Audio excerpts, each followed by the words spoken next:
I like to think of it as a kind of like a living story where the participants, the people who are playing, get to have complete agency in terms of using their imagination and their creativity and to come up with a story in a collaborative way with the dungeon master. I think that's how I usually try to describe it, a kind of living collaborative story. I would describe D&D as kind of the perfect role-playing game, where other video games, like, they always have kind of a linear path for you to follow, no matter how many options you have. Like, even in sandbox worlds, there's always a limit to what you can really do in a video game. But with D&D, there's not that limit. What is Dungeons & Dragons? To me, at least, it's kind of a game that's focused all about creativity, and you have to come up with creative solutions to weird problems. Dungeons & Dragons is a fantasy-themed role-playing game. It was created by Gary Gygax and Dave Arneson back in 1974. It was really the catalyst. It was the beginning of all role-playing games. It's the wellspring from which everything else came. It's been through, I guess, over a dozen iterations. The main ones that started with Advanced Dungeons & Dragons, they're up to the 5th revision of, but there have been spin-offs, board games, video games, different versions of the rules, international versions of the rules, and you could probably fill a warehouse with one copy of everything that has been published for D&D. How would I explain Dungeons & Dragons to someone who's never played? I guess I'd say that it's kind of like a game where you role play as someone else, and there's someone who's telling a story, and you're just a character in that story. So it's kind of like an interactive book where you and your friends are all the characters. How I would explain D&D to new players is basically saying, this is let's pretend. Let's pretend you're an elf with a wand that can shoot fireballs. Let's pretend you're a knight with a sword that can cut through anything. Let's pretend you're all in a world where goblins and dragons are real things, where vast piles of treasures await brave adventurers to come and get them. Princesses need to be rescued. Kingdoms need to be protected. And so your fantasy world doesn't collapse into, there's a set of codified rules that revolve around rolling dice to determine the outcomes of certain things you say that you'd like to do. Why do I think people play Dungeons & Dragons? Because it's fun, and it's fun because it allows us to exercise parts of our mind that we don't get to normally exercise. I mean, what part of your life really requires you to completely think of another kind of character, live in their shoes, learn this kind of radical empathy of trying to live as another kind of person? You never get that in our culture. In our culture, you're punished if you're not the person who you say you are at all times. It's a complete escape. It's no wonder people love it so much, because it completely bucks the discursive boundaries that we live within. Okay, so if I had to explain kind of the basics of Dungeons & Dragons, I would say there's a dungeon master who is in control of everything, depending on how into it they get. They are the story. They are everyone you meet. They are every single challenge you face. They're all the monsters you slay. They are everything other than you. If it's not a player-controlled character, it's the dungeon master. Whether that's the environment, they decide what's going on, they decide where you are, how far you go. They're, the traders that you talk to get something out of them. They're the villain that you're slaying and the people that you're saving them from. So it's the dungeon master that has a lot of responsibility, but they also have the most control and the most leeway in the story to kind of get things going, because they're the one completely in control. Everything's up to them. So they don't get to play in the typical sense, but they still get to be really involved, and they still get to be participating just as much as everyone else. I think the biggest thing when it comes to with dungeon masters, I think a lot of people forget, is that they're not really working against the party. Just because they are that main villain and they're doing all the voices, and you can see the villains being played by them, you have to remember they're on your side. It's just that's the only way you have a villain. They're everyone else too. So they're working with the party. They just can't give them everything they want. That brings us to the party and the players, which is you guys. And that really is a pretty self-explanatory role. You're a character, so it's way scaled down from being a dungeon master. But it's just, you're that one person, and you make your own choices, and you do what you want in the world. And that's pretty self-explanatory with the players. Then when it comes to everything else, just with the dice and rolling and what it comes into, the biggest thing to remember is the D20 is basically everything. Aside from very specific weapon rolls and like damages, everything goes to the D20 first. So you depending on how poorly you rolled, you could do an entire game with just the D20. I used to think that being a dungeon master, while fun, was not as cool as being a player, because, well, they get to run all the characters. And I'm just over here, I'm making sure that the monster's giving them a good challenge, that sort of thing. And then it dawned on me one day, years ago, that I've got it even better than the players. I have every character. The role of the dungeon master is to step into the shoes of the orphan who just needs one copper piece so he can eat a decent meal that day, of the huge ancient red dragon who's going to fry the entire party for stepping into his lair. He is a crafter of worlds, or she is a crafter of worlds, is a builder of universes, a controller of armies, the ultimate adversary for players. I once asked Gary Gygax why the tone of the Dungeon Master's Guide for First Edition AD&D was very much adversarial. There's an entry in there under Cursed Scrolls. Like, oh, this might be a magic scroll. Oh, it turned me into a frog. And under the entry for that, it says, try to get the players to read these. Try as hard as you can. And I asked him about that. We were sitting, like we are, just sort of chit-chatting. And he said, if you're playing poker with someone and you're doing the best you can, you don't want them to hold back.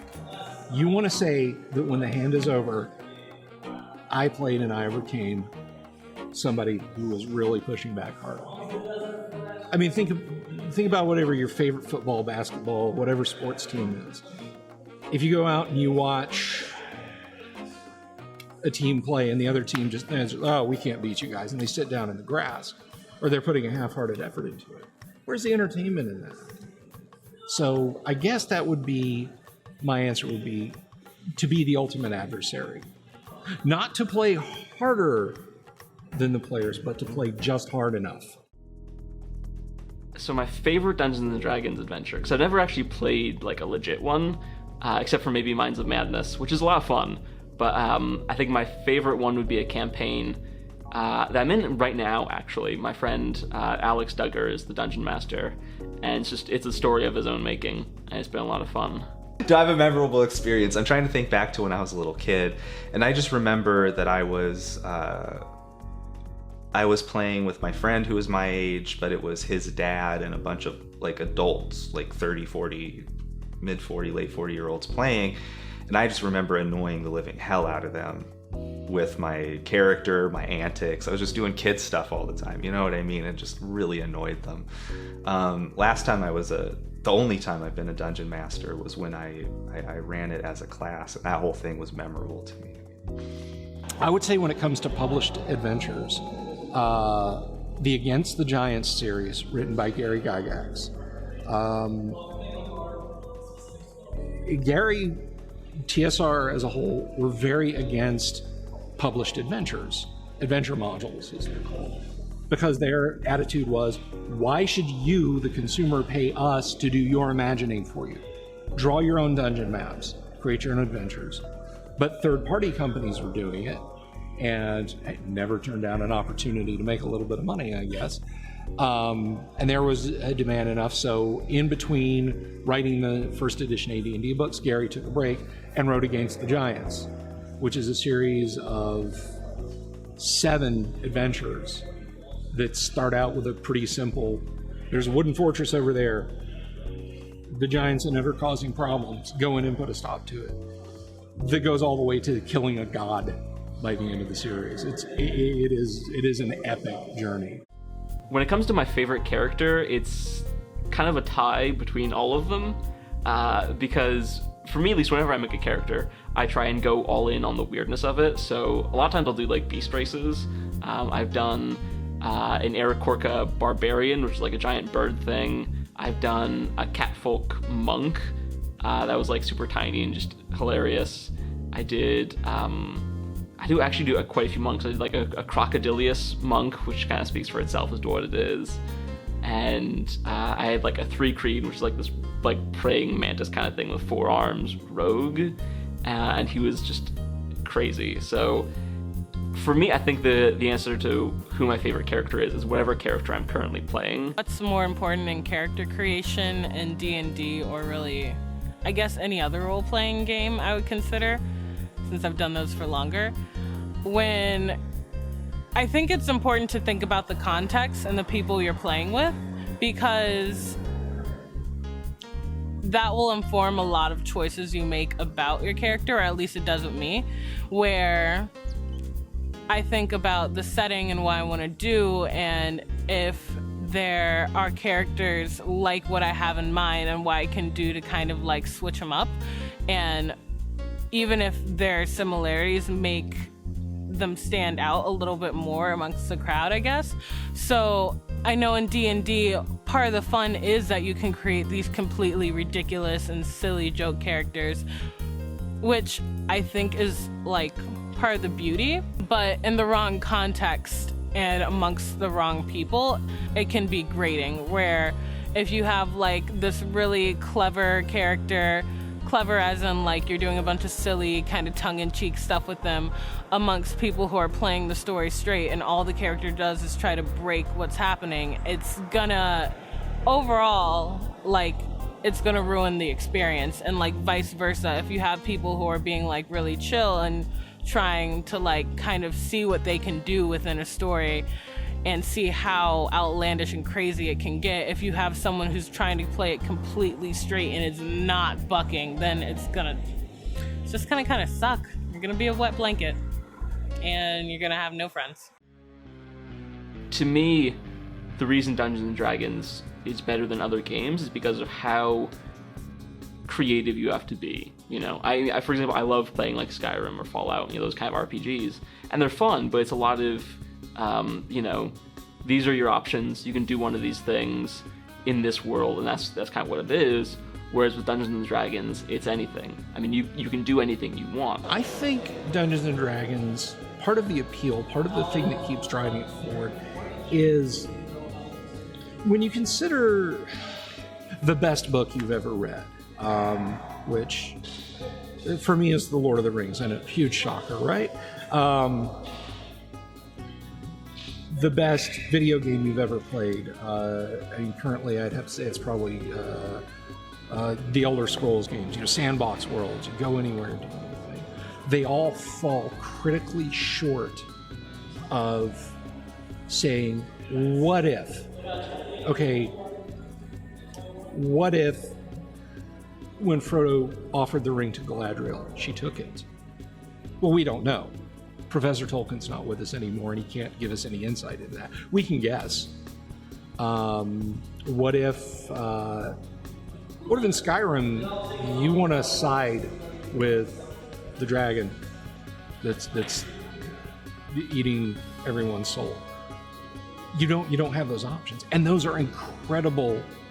You know, Skyrim's an incredible game. Lord of the Rings is an incredible book, but it's very much it's just passing you by.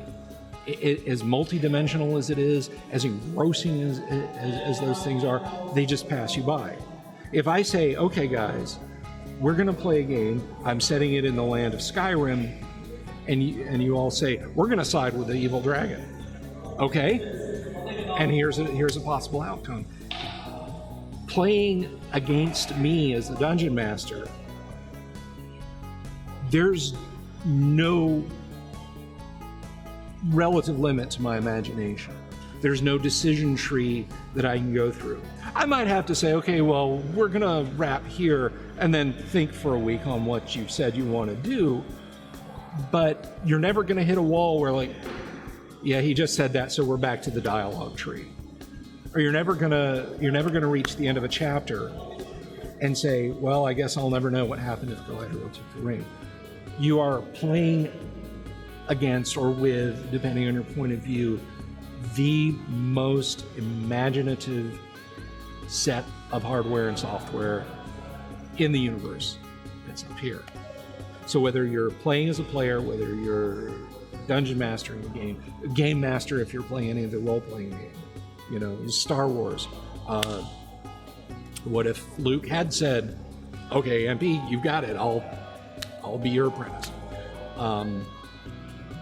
There's just a realm of endless possibilities that even the best books, films, and video games don't account for. With that said, it's only as good as the dungeon master or game master or referee, call it what you will, running the game. Why do I think it's had such a long-lasting presence? I think for some of those reasons that I just enumerated, because there's nothing else like it. Yeah, I can sit down and I can play Divinity 2 or something like that. And yeah, it's a great computer game, but for the most part, I'm only working within the boundaries of what the designers of the game think I should or ought to be able to do. You don't have complete freedom. There's no other type of game that allows for the pure creative and imaginative freedom that Dungeons & Dragons does, nor is there anything else that asks you to engage your imagination as much as something like Dungeons & Dragons is. You have a dungeon master that's sitting there telling you things, describing the situation to you. You have to be listening while simultaneously thinking about how your character would react in these situations, what you can do, things like that. There's just nothing else like it in terms of playing a game. I think Dungeons and Dragons has been around for so long because it's such a kind of nebulous game. I mean, aside from the basic rules, there's not really much to it that you have to bring all of the elements for it, if that makes sense. So like there are campaigns that are made by the people who started it, and you can play those, but you don't really have to. I know, at least for me, whenever my friends and I play together, it's all original stories and original characters. So there is that base set of rules that everyone builds from, but you don't need to. It's just kind of, anyone could come together and make Dungeons and Dragons their own thing. So I think because it's not a very specific thing, and it's so open to change that, it can stay around forever. I mean, with video games or movies, they age. I mean, even if they age well, the technology that goes into making them advances over time. Whereas with Dungeons and Dragons, what goes into it is people and our own thoughts and ideas. And that's the one thing that never really changes in how we do it.